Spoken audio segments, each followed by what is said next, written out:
नमस्कार दी शुरू। नमस्कार प्यारे विद्यार्थियों, प्री बीएसटीसी 2026 का आप सभी का रिजल्ट आ गया है और रिजल्ट आने के बाद में आप सभी ने अपना नंबर, आपका जो स्कोर बन रहा है वो सभी आप चेक कर चुके होंगे।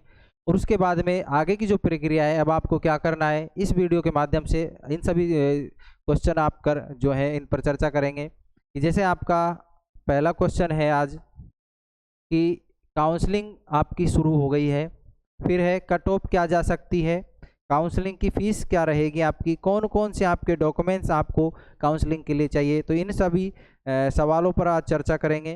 तो सभी विद्यार्थी एक बार अंत तक मेरे साथ में जुड़े रहें।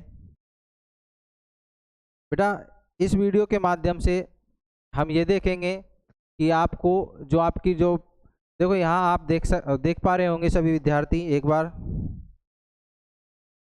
प्री डीएलएड काउंसलिंग 2026 की समय सारणी, यानी कि आपका जो शेड्यूल है, ये पूरा शेड्यूल इस वीडियो में आप यहाँ से देखें कि काउंसलिंग पंजीयन से पूर्व आवेदन पत्र में संशोधन में शुल्क आपका कितना है, 200 रुपये। और ये कब तक है आपका, 11 जून से आप 16 जून मंगलवार तक इसमें आप करेक्शन कर सकते हैं। अगला है काउंसलिंग पंजीयन में शुल्क, रुपए आपके कितने लगेंगे इसमें, काउंसलिंग में 3000 रुपये आपका लगेंगे। जो आपका काउंसलिंग समय है 11 जून से 16 जून तक आप अपनी काउंसलिंग इसमें करवा सकते हैं।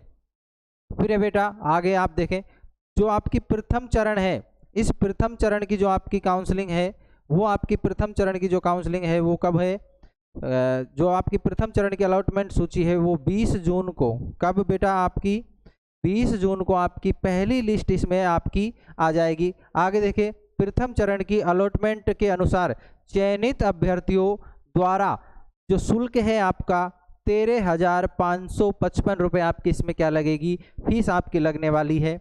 आगे देखें, इसमें आप आगे देखें एक बार, अभ्यर्थियों द्वारा स्वयं उपस्थित होकर आवंटित अध्यापक शिक्षा संस्थान में रिपोर्टिंग करना। 20 जून से आपकी 29 जून तक जो प्रथम लिस्ट जो आपकी आएगी, उस प्रथम लिस्ट की आपको क्या हो जाएगी, इसमें आपकी जो रिपोर्टिंग है वो उसका समय 20 जून से आपका 29 जून तक आप इसमें रिपोर्टिंग कर सकते हैं। फिर है शिक्षा संस्थानों द्वारा प्रवेशार्थियों के दस्तावेजों का सत्यापन एवं प्रवेश को अधिकृत पोर्टल पर ऑनलाइन सत्यापन करना, 20 से 29 जून तक आपका रहेगा। संस्था द्वारा प्रमाणीकरण का उपरांत अभ्यर्थियों द्वारा स्वयं के लॉगिन से प्रोविजनल प्रवेश स्लिप प्राप्त करनी है, वो भी आप 20 जून से 29 जून तक कर सकते हैं। फिर आपका देखो प्रथम लिस्ट का जो अपोर्ट मूवमेंट रहेगा, आपका अपोर्ट मूवमेंट का समय रहेगा 30 जून से आपका 4 जून यानी कि 4 जुलाई शनिवार तक आपका इसमें रहेगा। फिर है अपोर्ट मूवमेंट उपरांत परीक्षा जो आपका जो परिणाम है वो आपका 7 जुलाई को घोषित कर दिया जाएगा। फिर आगे देखें आप, अपोर्ट मूवमेंट के पश्चात आवंटित संस्थानों में रिपोर्टिंग की जो आपकी समय रहेगी वो 7 जुलाई से आपकी 9 जुलाई के समय आप इसमें अपना कर सकते हैं। आगे देखें बेटा आप, आगे आप सभी देखें, प्री डीएलएड परीक्षा 2026 का परिणाम 10 जून को आपका आ गया है। और ये आपने यहाँ देख लिया होगा, जो आप इसमें संशोधन करवा सकते हैं। देखो संशोधन, अगर आप अपना इसमें किसी भी अभ्यर्थी को कोई त्रुटि लग रही है तो आप संशोधन करवा सकते हैं। और उसकी जो आपकी शुल्क राशि होगी वो कितनी रहेगी बेटा, 200 रुपये आपकी इसमें क्या रहेगी, आपकी शुल्क राशि रहने वाली है। ये आप इन सभी चीज़ों को ध्यान में रख लें कि आपको कौन कौन से आपके डॉक्यूमेंट्स इसमें चाहिए। आगे देखें, कई सारे जो क्वेश्चन हैं आपके कि बेटा डॉक्यूमेंट्स कौन कौन से चाहिए, तो उन डॉक्यूमेंट्सों को आप देख लें।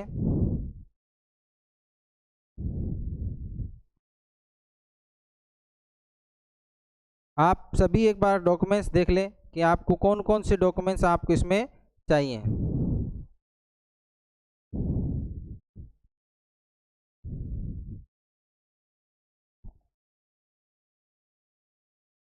इसमें जो आपके डॉक्यूमेंट्स हैं,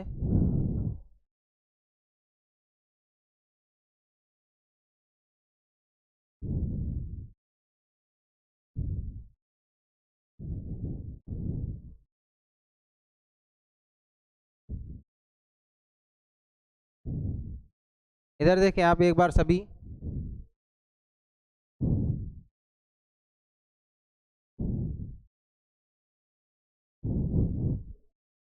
इधर देखें आप सभी को कौन कौन से आपके डॉक्यूमेंट्स चाहिए। इधर देखें आप बेटा, आपको जो आपका पहला जो डॉक्यूमेंट्स है आपको बीएसटीसी का, वो इधर आप देख लें कौन कौन से आपको डॉक्यूमेंट्स इसमें चाहिए।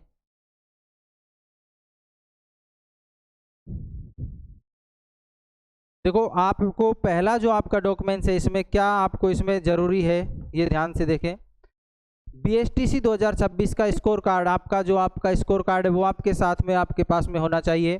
फिर है आपका बीएसटीसी एप्लीकेशन फॉर्म, जो आपने शुरू में जब आपने बीएसटीसी का फॉर्म भरा होगा वो बीएसटीसी का फॉर्म आपके पास होना चाहिए। फिर है आपका बेटा 10वीं की जो मार्कशीट है आपकी, वो 10वीं की मार्कशीट आपके पास में होनी चाहिए, ओरिजिनल और फोटोकॉपी दोनों साथ में रहे। फिर 12वीं की आपकी मार्कशीट आपके पास में होनी चाहिए।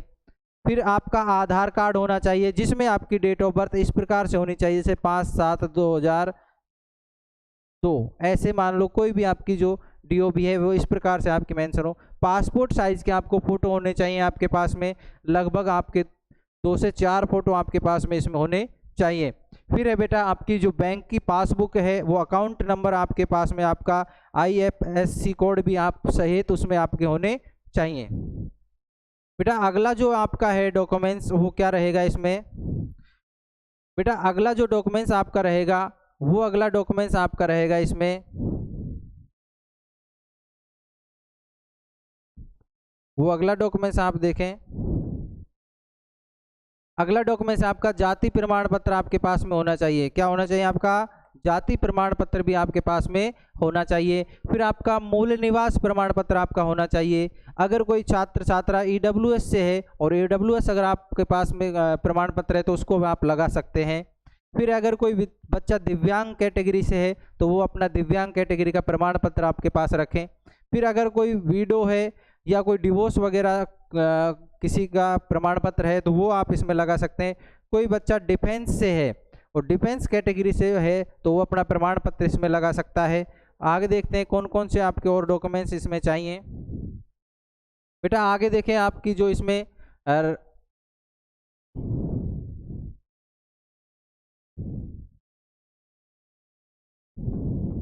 बेटा आपकी जो काउंसलिंग की जो फीस होगी वो बेटा 3000 रुपये आपकी काउंसलिंग की फीस होगी। काउंसलिंग रजिस्ट्रेशन शुल्क जमा कराना आपको 3000 का होगा। जब आपकी काउंसलिंग जब आप करवाने जा रहे हो, आज 11 तारीख है और 11 से 16 तारीख आपकी काउंसलिंग की डेट है, उसमें आपको 3000 रुपये आपकी काउंसलिंग की फ़ीस जमा होगी। इस फीस में अगर किसी बच्चे के मान लो आपकी जो कट ऑफ है उस कट ऑफ में नंबर नहीं बनता है, अगर आपके नंबर नहीं आ रहे तो आपको इसमें लगभग 100 रुपये आपके कट जाएंगे। बाकी फीस कुछ समय के बाद में आपको इसमें क्या हो जाएगी, रिफंड भी हो जाएगी। कॉलेज अलॉट होने पर आपको अगर मान लो आपकी जो प्रथम लिस्ट है 20 जून को जो आ रही है, उस 20 जून की जो लिस्ट है, उस 20 जून की लिस्ट में अगर आपका नाम आता है तो आपकी जो कॉलेज की फ़ीस होगी वो 13,555 रुपये होगी।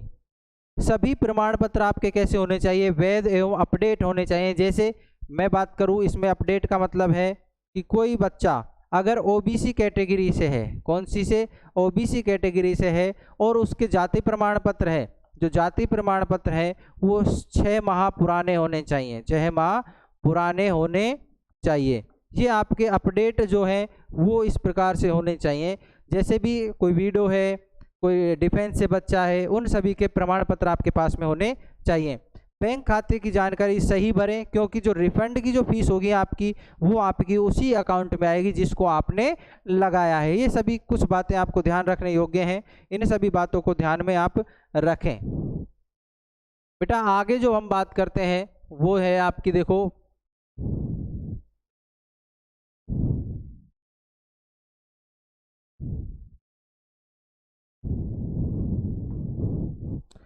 काउंसलिंग जो रजिस्ट्रेशन है आपका 11 जून से 16 जून तक है, इसमें आप करवा सकते हैं। प्रथम जो कॉलेज अलॉट होगी आपकी वो आपकी 20 जून को होगी। तो ये सभी आपके पास डॉक्यूमेंट्स होने चाहिए, ये सभी डॉक्यूमेंट्स आप अपने तैयार कर लें और अपनी काउंसलिंग को करवाएं। काउंसलिंग को करते समय आपको एक बहुत इंपॉर्टेंट बात बताने जा रहा हूँ, वो आप सभी बच्चे एक बार ध्यान से ज़रूर सुने। बेटा आपको जब कॉलेज आप भरें, इसमें काउंसलिंग में आपको कॉलेज भी जब भरनी है, अगर आप किसी कॉलेज को भर रहे हो, अगर आप किसी कॉलेज को भर रहे हो, कॉलेज भरते समय आपको ये देखना है कि आपके नज़दीकी नज़दीक में जो कॉलेज है उस नज़दीक कॉलेज को सबसे पहले आपको भरना है, सबसे पहले आपको भरना है। जो आपके नज़दीक ही कोई आपके मान लो आपका कोई भी ज़िला है तो आप उस ज़िले के नज़दीकी एरिया में देखें, आप सर्च करें। आप आज पूरे समय, आज पूरा दिन आपके पास है, उस पूरे दिन में आप ये देखें कि आपके पास में आपके एरिया के पास में कौन कौन सी कॉलेज है, उन सभी को सबसे पहले भरें। दूसरी बात है बेटा, सबसे पहले आपको जो कॉलेज भरनी है पहले नंबर पर वो डाइट भरनी है।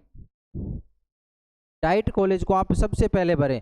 डाइट को जैसे डाइट कॉलेज आपने भर दी, ये आपकी गवर्नमेंट कॉलेज है, अगर इसमें भी नंबर नहीं आता है तो फिर आप अपने उस सीरियल से भरें जो आपके सबसे पहले कहाँ हो, नज़दीक हो। दूसरी बात इसमें ये ध्यान रखें, जो अगर छात्राएं हैं तो वो गर्ल्स, आपके जो भी डिस्ट्रिक्ट है उस डिस्ट्रिक्ट में गर्ल्स कॉलेज होती हैं, उस गर्ल्स कॉलेज को सबसे पहले आप प्रायोरिटी दें, हो सकता है कि आपका उसी में नंबर आ जाए। इस प्रकार से आपको नज़दीक एरिया को कवर करते हुए कॉलेजों को भरना है।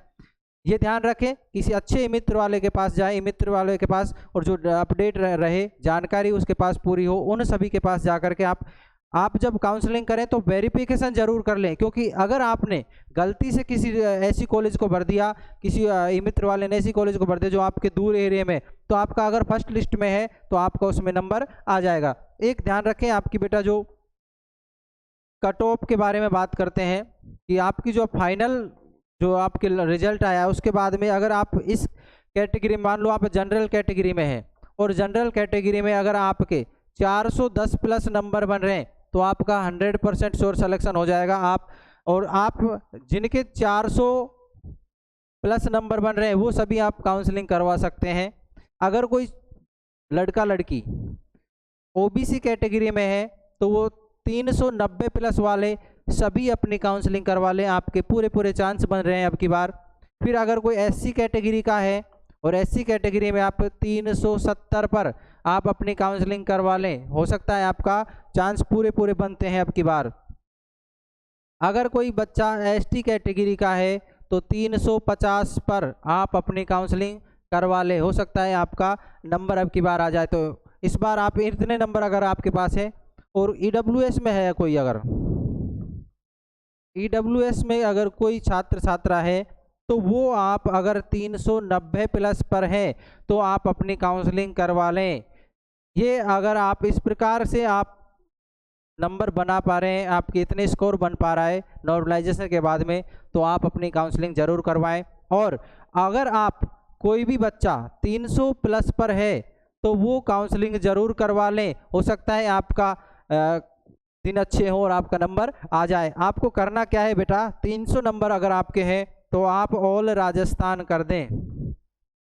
जब आप भरें, काउंसलिंग करें और कॉलेज जब भरते हैं उसके बाद में लास्ट में आप सभी कॉलेजों को भरने के बाद में ऑल राजस्थान सभी करें। ये बच्चे भी जिनके इतने नंबर बन रहे वो भी ऑल राजस्थान जरूर करें, हो सकता है राजस्थान में कहीं भी आपको सीट मिल जाए। आपका दिन अच्छा हो, आपको हो सकता है आपकी किस्मत अच्छी हो, आपके नंबर आ जाए। तो जिन भी बच्चों के इतने नंबर बन रहे हैं, इतने नंबरों पर अगर आपका काउंसलिंग के बाद में आपका नॉर्मलाइजेशन के बाद में रिजल्ट बन रहा है तो इतने नंबर पर आप अपनी काउंसलिंग ज़रूर करवा दें, आपकी किस्मत अच्छी हो जाए और आपका सिलेक्शन हो जाए। आपको ऑल राजस्थान सभी को करना, मैं बार बार आपसे कह रहा हूँ, ऑल राजस्थान आप सभी को करना है प्यारे बच्चों, ऑल राजस्थान जरूर से आप कर दें। तो इन सभी सवालों का आपको जवाब मिल गया होगा, अपनी काउंसलिंग को करें। आप सभी प्री बीएसटीसी के विद्यार्थियों को मेरी तरफ से अग्रिम शुभकामना। आपको जो आपकी लिस्ट है वो आप अच्छे से भरें, सावधानी से भरें, मैं बार बार आपसे कह रहा हूँ। और इन्हीं शब्दों के साथ में आप सभी को बहुत बहुत हार्दिक शुभकामनाएं।